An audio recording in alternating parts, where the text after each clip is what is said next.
Welcome to the Registry Insider. I'm Bill Seifarth, CEO and Executive Director for the National Registry of EMTs. And on today's episode, we're talking about the relationship between accreditation and certification, often known as the bookends of the EMS education system. So joining me is none other than Dr. George Hatch.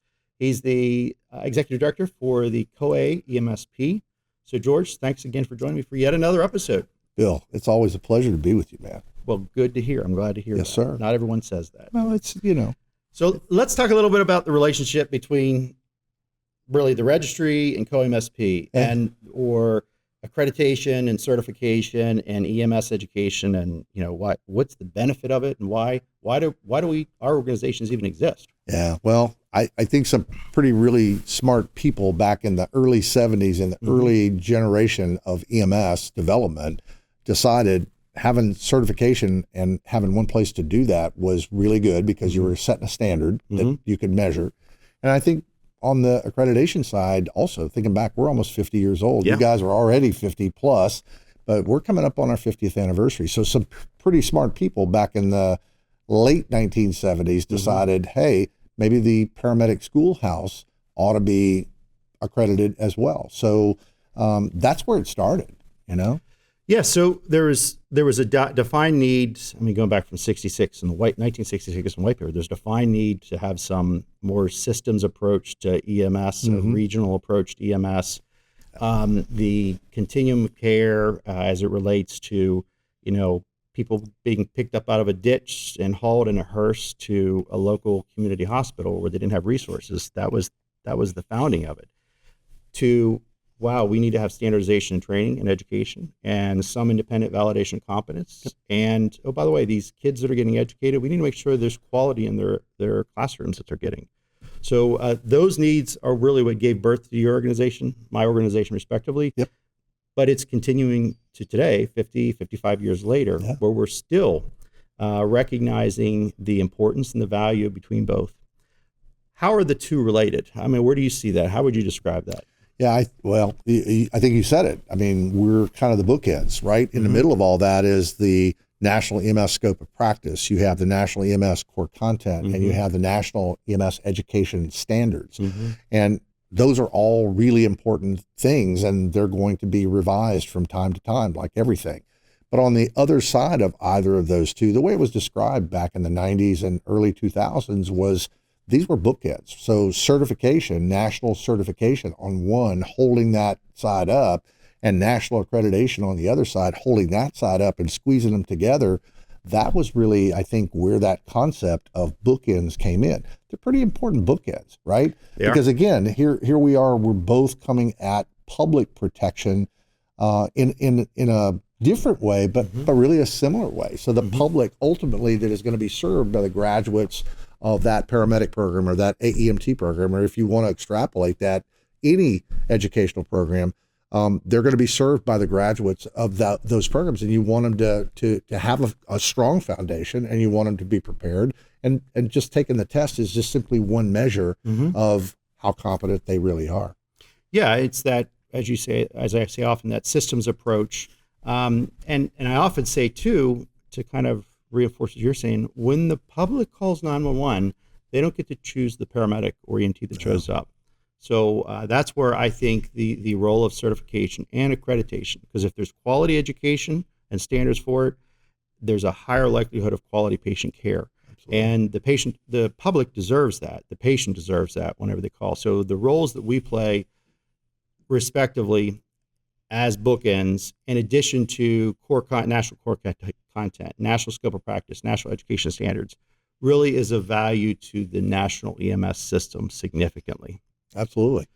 So where are some areas of focus that perhaps we are different? You obviously focus on the resources, you focus on the elements with the education, we focus on competence. So are there any other differences between our two organizations? Because we do work pretty closely together often. Yeah, I think how we're approaching that, right, are maybe a little bit differently. We're really looking at what are the resources that education program has to be able to improve.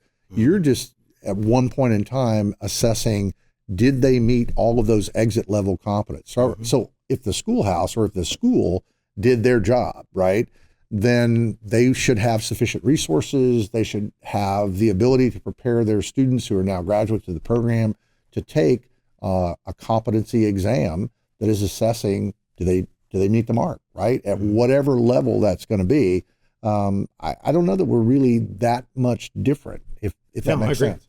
Yeah, I think we're the independent verifiers for the system, because part of this system, even though it's not called out in the EMS Education Agenda for the Future specifically, are the program directors, the educators, the medical directors who oversee the education programs, the state regulators, the training, the field preceptors, and the list go on. I mean, it's pretty comprehensive in terms of what it takes to get this system to work. It does, and again, I think all of those different components that you listed make up the quality of that program, and ultimately, again, taking a test is one point in time. It's one measurement of how good Bill or how good George was. But when you look back on your educational experience, did you really have all of the things that you needed to be able to feel confident when you step off that truck and you're taking care of somebody's mom, their dad, their daughter, their grandma, their next door neighbor? Do they have all of the intangibles and the tangibles to be able to do that? Yeah. You know? So. And that's the value of accreditation. That's where value of accreditation comes in specifically. And then, us to independently ensure that they have the entry level requirements to be safe and effective in the field.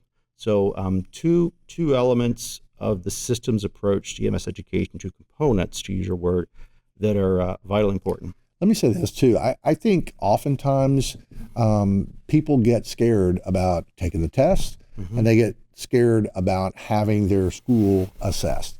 Why is that? I mean, if they're doing all of the things that they need to do, first off, nobody's going to be perfect. I may or may not make 100% on your exam, right? I may or may not get every single question. Probably if it's designed properly, I'm not going to get every single question. Test you won't, I can guarantee you. Yeah. Exactly.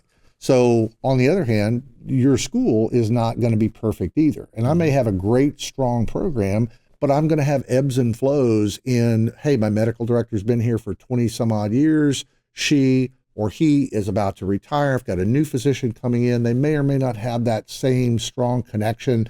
It may take a while for them to get ramped up. They may not know what all of their duties are. That's one example.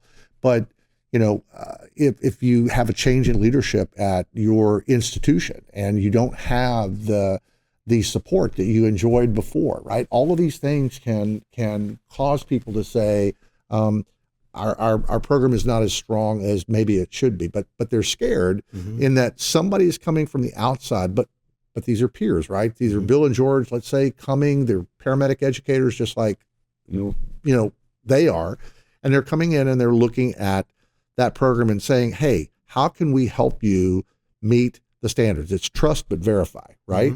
I mean, we want you to demonstrate that you do what you say you do. And if you are, it's not a big lift, right? No, everybody's going to be able to improve themselves.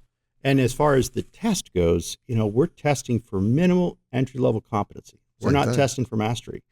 You're looking for that as well. Same thing, right? I mean, the school's not going to be perfect. I mean, my school wasn't perfect. Mine certainly was not. Yours may not have been perfect, and that's okay. But it's how is it going to get better, right? And how are you, taking the exam is one measurement of that. Did they pass it? Did they pass it on the first attempt? All that's important. The sooner you take it, the more likely you are to pass it. The longer you wait, the less likely you are to pass it, right? Diminishing results over time.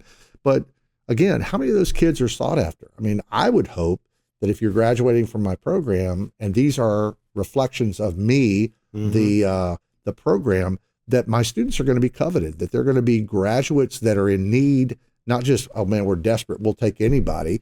We want people that are prepared to do the job and that they're going to have the knowledge, the skills, the attitude. Attitude, very important also. Customer service, right?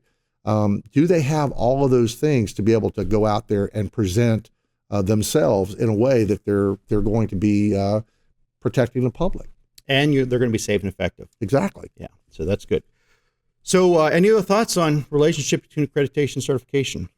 I'm thrilled that we, after 50 years, are still working closely together. And I think both organizations and the state EMS offices and all the national organizations are working collectively to improve EMS. It's not we're on one side, somebody else is on the other side.